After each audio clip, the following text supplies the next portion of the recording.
اعوذ باللہ من الشیطان الرجیم بسم اللہ الرحمن الرحیم۔ ناظرین کرام، آج کی یہ ویڈیو پاکستان کے حالات سے، مقامی علاقائی عالمی حالات سے بالکل ہٹ کر ہے، اور یہ ویڈیو بنانے کی وجہ یا جو محرک ہے وہ رات کو شادی کا فنکشن تھا میرے ہمسائے میں۔ میری بھتیجی بھی ہے، میری بانجی بھی ہے، میری بیٹی بھی ہے، میاں عبدالوحید صاحب کی صاحبزادی جو میری بھی صاحبزادی ہیں، ان کی ماشاءاللہ شادی کی تقریب تھی، تو وہ وجہ بنی ہے یہ ویڈیو بنانے کی۔ اور آگے بڑھنے سے پہلے آپ کو عرض کر دوں کہ آپ کا خادم احمق ابن حسن دنیا کے ہر نیلے، پیلے، سرخ، زرد، کسی بھی رنگ کا علم ہو اس کا ادنا طالب علم ہے۔ مذہب ہو، سیاست ہو، یہ صوفیزم ہو، کسی بھی قسم کا، کوئی بنگال کا جادو ہو، اللہ کا شکر ہے کہ میں ادنا طالب علم ہوں۔ مجھے ہر قسم کے علم سے، علم کی جتنی بھی شاخیں ہیں ان سے خصوصی رغبت ہے، اور جتنے صاحب علم لوگ ہیں، صاحب کردار ہیں، میں ان کے جوتے ٹھانے اپنے لیے فخر سمجھتا ہوں۔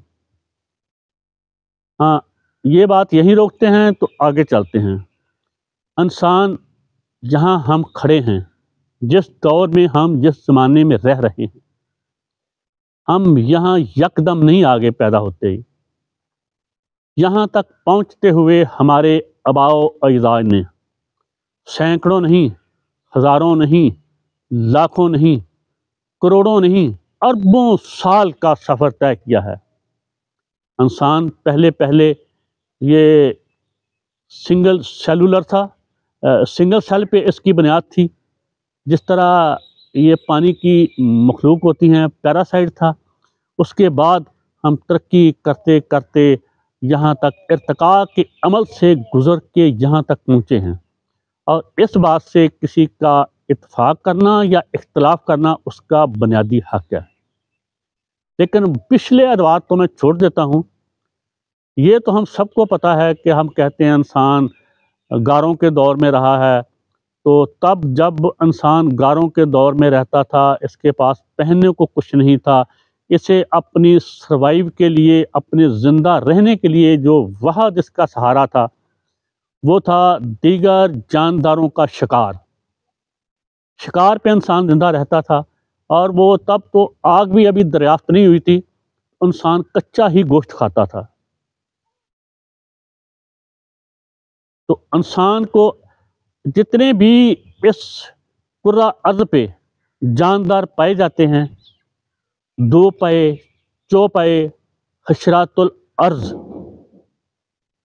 یا پرندے، وہ دو قسم کے ہیں۔ ایک ہیں گوشت خور، ایک ہیں سبزی خور یا دانہ دنکا خور۔ صرف واحد حضرت انسان ایسی تخلیق ہے جو سبزی خور اور گوشت خور، اس میں دونوں ہی صلاحیتیں پائی جاتی ہیں۔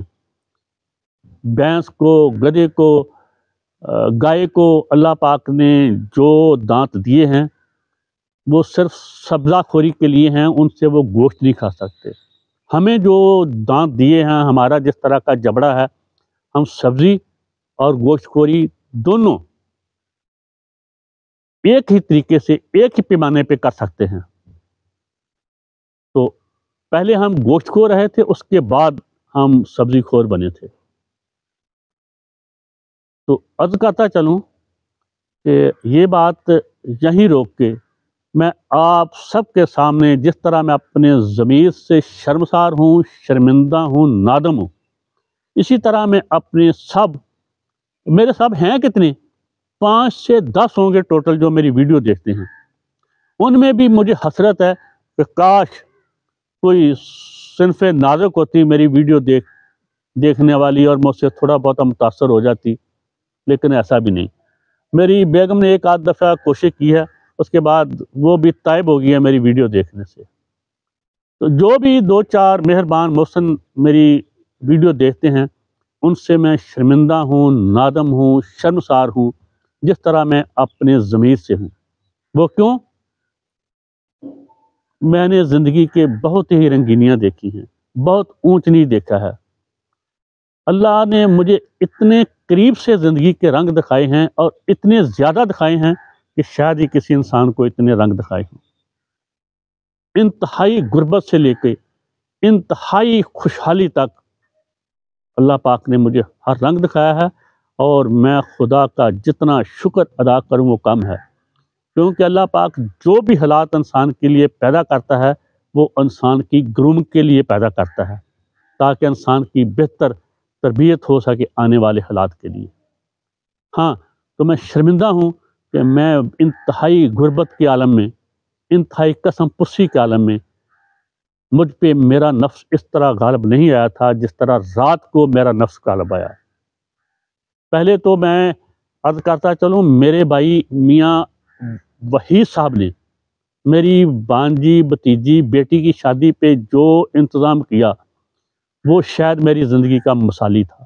جتنے کھانے تھے میں ان کی گنتی بھی نہیں شمار کر سکتا، اور جتنی وافر مقدار میں کھانا تھا وہ بھی شاید میں نے اپنی زندگی میں پہلی دفعہ کہیں اتنے فنکشن میں دیکھا ہو۔ تو وہاں میں جو کچھ میں چوڑ ماری ہے وہ میں تو دس دینا، جنہ میں گھر اپنے کھانا کھانا ہے اس تو 2 بوٹیاں زیادہ میں اتنے کھا لیاں نے۔ اللہ کا شکر ہے وہ مینوں ہضم تو ہو گیا نے، لیکن میرا ضمیر مینوں ملامت کر رہا ہے کہ میں انتہائی ذلیل حرکت کی ہے، گھٹیا حرکت کی ہے، میں انتہائی کمینگی کا مظاہرہ کیتا وا، جتنا کھانا میں گھر کھاتا ہوں اس سے زیادہ 2 بوٹیاں میں کھائی ہیں۔ اگر میں کسی کو نہ بتاتا تو کیا پتہ چلتا، لیکن میرا ضمیر مطمئن نہیں ہے۔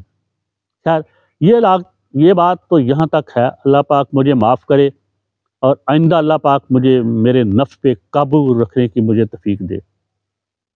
ہاں، عرض کرتا چلوں، مہوشوں محج بینوں کے معاملے میں میرے نفس پہ قابو نہیں رہتا۔ وہ جتنی بھی ہوں وہ لوکل بس کی طرح جو اندر سیٹوں پہ نہیں بیٹھ سکتی وہ کھڑی ہو جائیں۔ میرے اللہ پاک نے قلب میں اتنی وسعت پیدا کی ہے، میں وسیع الظرف ہوں، جو اندر کھڑی نہیں ہو سکتی وہ آئیں چھت پہ بیٹھ جائیں۔ تو باقی اللہ پاک مجھے اس طرح کے حرص ہوس سے محفوظ رکھے، دنیاوی مال و دولت، کھانے پینے جو بھی ہو۔ ہاں، تو آگے بڑھتے ہیں کہ میں نے رات محسوس کیا ہے کہ شاید میں درندہ ہوں۔ ہاں، ایک اور بات آپ سے شیئر کرتا چلوں کہ جب بھی کوئی انسان پیدا ہوتا ہے، ذی نفس پیدا ہوتا ہے، اس کے والدین صرف اسے اس کے سر، داڑ، ٹانگیں، بازو، آنکھیں، کان، ناک، ہونٹ کی صورت میں اسے صرف ہارڈ ویئر عطا نہیں کرتے، اسے نسلوں کا سافٹ ویئر بھی منتقل ہوتا ہے نئے پیدا ہونے والے بچے میں۔ جو نسلوں ہمارے پیچھے آ رہا ہے تجربات میں، وہ تجربات کی صورت میں وہ سافٹ ویئر بھی پیدا ہونے والے بچے میں منتقل ہوتا ہے نسل در نسل۔ یہ الگ بات ہے کہ وہ کس وقت کتنا کام کرتا ہے، یا پیدا ہونے والے انسان میں کتنی صلاحیت ہوتی ہے اس سافٹ ویئر کو بروئے کار لانے سے۔ اور وہ سٹور پر پتہ کہاں ہوتا ہے؟ انسان کے ذہن کے 3 خانے ہیں، وہ ہے شعور، تحت الشعور، لا شعور۔ وہ سارا لا شعور میں ہوتا ہے، اور تمام انسانوں کے پاس کلیکٹیو لا شعور کی دولت موجود ہے۔ یہاں تمام انسانوں کا لا شعور ہے، وہ ہر انسان کے پاس اللہ پاک نے رکھا ہوا ہے۔ تو عرض کرتا چلوں، اس میں سے کچھ ہماری پھر وہ جو ہم نے دور گزارے ہیں گاروں کے، وہ جب ہم شکار پہ گزارا کرتے تھے یا جنگلی فروٹ پہ، یا پھر آگ آئی تو آگ پہ بھون کے کھاتے تھے، کھانا پکا کے نہیں ہم کھاتے تھے۔ وہ ہم میں اب بھی خصلتیں پوری شدت سے وہ جو خوابیدہ ہیں وہ جاگتی رہتی ہیں۔ اسی لیے ہم کبھی تکے کھاتے ہیں، کبھی وہ سیخ کباب کھاتے ہیں کولوں پہ جلا کے، وہ ہماری وہی عود کر آتی ہے، پھر وہ ثانوی جبلے جو ہے۔ تو اسی طرح میں محسوس کرتا ہوں کہ میں اب بھی اسی دور میں رہتا ہوں جب میرے آباء و اجداد کچا گوشت کھاتے تھے۔ اس کی وجہ یہ ہے کہ میں گول بوٹی پسند نہیں کرتا۔ گول بوٹی ایسے ہی ہوتی ہے جیسے وہ سبزی خوری ہوتی ہے، کوئی سبزی کھا لی جائے۔ میں ہمیشہ ہڈی والی بوٹی پسند کرتا ہوں کھانا۔ جو اصل یہ بات آپ کو بتانے والی تھی، ویڈیو کا اصل تھیم مقصد یہ ہے کہ مجھے محسوس ہوتا ہے کبھی کبھی کہ میں انسان کی نسبت درندہ زیادہ ہوں، اور میری درندگی مجھ پہ غالب رہتی ہے، کیونکہ میں گول بوٹی بالکل قطعاً پسند نہیں کرتا۔ اور چکن تو میں مجبوری کی حالت میں کھا لیتا ہوں، ورنہ میں کھاتا نہیں۔ یہ جو آج کل یہ کیا ہے چکن نکلا ہوا، برائلر یا اسے بوائلر آپ جو بھی کہتے ہیں، میں تو اتنا پڑھا لکھا نہیں، کیوں وہ تو کچا بھی ایسے ہی ہوتا ہے جیسے وہ کھایا جا سکتا ہے، جس طرح اس میں کچھ ہوتا ہی نہیں، اس کی ہڈیاں بھی چبائی جا سکتی ہیں۔ تو میں مٹن کو پسند کرتا ہوں، مٹن سے بھی زیادہ بیف کو پسند کرتا ہوں، کیوں میں جانتا ہوں اس میں حرارے زیادہ ہوتے ہیں، اس میں غذائیت زیادہ ہوتی ہے۔ ان میں بھی میں صرف ہڈی والی بوٹی کھانا پسند کرتا ہوں۔ وہ ایسے کہ گول بوٹی تو ایسے پکڑی لقوے میں رکھی اندر گئی، ہڈی والی بوٹی ہڈی پکڑی ہوئی ہے پنجوں میں، اور دانتوں سے اس کو جھنجھوڑ رہا ہوں، بمبوڑ رہا ہوں، جیسے ایک شکاری اپنے شکار کو جھنجھوڑتا ہے، بمبوڑتا ہے۔ تو اس کا مزہ ہی کچھ اور ہے۔ شاید میں ہڈی والی بوٹی اس لیے پسند کرتا ہوں، اس لیے میں اس کی طرف مجھے رغبت زیادہ ہے، میری پسندیدگی ہے، کہ شاید میری اس جو میری جبلت ثانیہ ہے درندگی کی، شاید اس کی حس پوری ہوتی ہے جب میں وہ بوٹی کو پکڑ کر ہڈی سے اس کے ساتھ لگے ہوئے گوشت کو بمبوڑتا ہوں، جھنجھوڑتا ہوں، تو مجھے ایک گونا ایک احساس ہوتا ہے تفاخر کا۔ بھوک تو جو مٹتی ہے، مجھے یہ احساس ہوتا ہے کہ شاید میں نے یہ کوئی فتح کیا ہے کسی چیز کو، کوئی شکار قابو کیا ہے۔ میرے اندر اس طرح کے احساسات جاگزی ہوتے ہیں، اور یہ میرا ہی مسئلہ نہیں، میرا ہی معاملہ نہیں۔ پاکستان کے مقدر پہ جو اندھیرے چھائے ہوئے ہیں، میں تو صرف ایک بوٹی تک کا، ایک ہڈی تک کا درندہ ہوں۔ جو پاکستان پہ اندھیرے چھائے ہوئے ہیں، جو گھٹائیں چھائی ہوئی ہیں 76 سال سے، اس کی وجہ بھی یہی درندگی ہے۔ پاکستان پہ جو اس وقت تو ہمیشہ سے مسلط ہے، اس وقت 5 سے 10 ہزار بدماشیاں مسلط ہے، جن کی شکلیں انسانوں جیسی ہیں، لیکن ان کی فطرتیں، ان کی خصوصیات، ان کے خصائص، ان کی جبلت ثانیہ وہ درندوں سے بدترین ہے۔ میں تو صرف ایک بوٹی تک کو درندگی کا نشانہ بناتا ہوں۔ انہوں نے اس سرزمین کو اور 24 کروڑ غلاموں کو اپنی درندگی کا نشانہ بنایا ہوا ہے، اور یہی وجہ ہے کہ پاکستان پہلے 2 لخت ہوا، اب پھر کٹنے پھٹنے کو تیار ہے۔ میرے منہ میں خاک ان کی بدعمالیوں کی وجہ سے، ان کی درندگی کی وجہ سے، ان کے ظلم و بربریت کی وجہ سے۔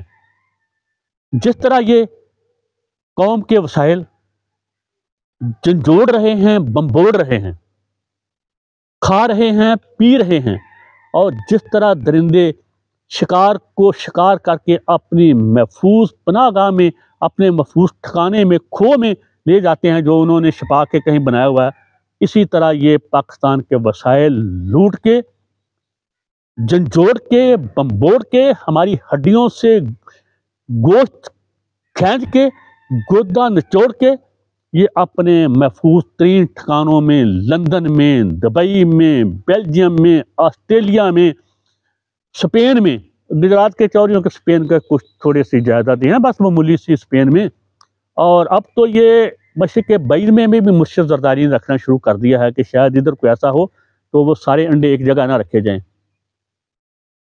تو جو ہماری حفاظت کرنے والے ہیں، وہ ہماری حفاظت کرنے کے بعد خود محفوظ ٹھکانوں پہ چلے جاتے ہیں اپنے خاندانوں سمیت، جیسے پاپا جون یہاں سے چلے گئے، مشرف باجوہ صاحب بھی اب ہمیں تیل دینے کے بعد وہ شہباز گل کی توپ کو تیل دینے کے بعد جو دیتے رہے ہیں، اب انہوں نے پاکستان کی تمام توپوں کا ٹھیکہ حاصل کر لیا کہ وہ ان کی توپوں کا وہ موبلائل دیا کریں گے، تیل دیا کریں گے دبئی سے۔ جی ہاں، تو اچھا ہے نا، کاروبار کرنا چاہیے۔ تو یہ سلسلہ ہے۔ اب فیصلہ آپ نے کرنا ہے کہ میں زیادہ بدترین درندہ ہوں یا ہم پہ مسلط 5 سے 10 ہزار بے غیرت، بے حیا، بے شرم، بے ضمیر، امان فروش، دھرتی فروش، ملک فروش، ایمان فروش، ماں فروش، وہ زیادہ خطرناک، خوفناک درندے ہیں۔ ایسا آپ کو کرنا ہے۔ اس کے ساتھ اجازت۔ پاکستان زندہ باد، میرے علاوہ سب درندے مردہ باد۔ اللہ حافظ۔